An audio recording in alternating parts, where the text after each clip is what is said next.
তৃণমূলের মুখ্যমন্ত্রী, যিনি মহিলা বিরোধী দুর্নীতিগ্রস্ত, তাকে উৎখাত করার জন্য সবাইকে আহ্বান জানাই।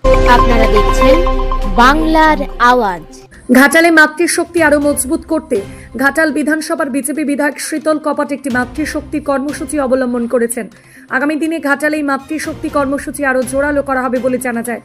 বিজেপি বিধায়ক শীতল কপাট এই মাতৃশক্তির বিষয়ে বলতে গিয়ে তৃণমূল কংগ্রেসকে চিমটি কাটতে ছাড়েননি। ঘাটালের বিজেপি বিধায়ক শীতল কপাট কি বলছেন বিস্তারিত শুনুন।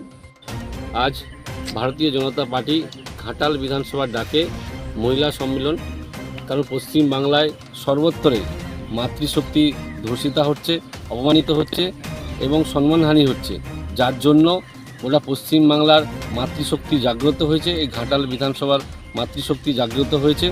এই পশ্চিম বাংলা থেকে এই হিন্দু বিরোধী সরকার, মহিলা বিরোধী সরকার, দুর্নীতিগত সরকারকে উৎখাত করার জন্য ঘাটাল বিধানসভার সমস্ত মাতৃশক্তি একত্রিত হয়ে আগামী 23শে জুলাই ঘাটাল বিধানসভার খড়ারের বড়পোল থেকে নারী সুরক্ষা যাত্রার আয়োজন করা হয়েছে এবং এটাই সিদ্ধান্ত হয়েছে এবং সর্বত্রের মাতৃশক্তিকে আমরা আহ্বান জানাই 23শে জুলাই অংশগ্রহণ করার জন্য এবং মাতৃশক্তির সম্মানকে রক্ষা করার জন্য।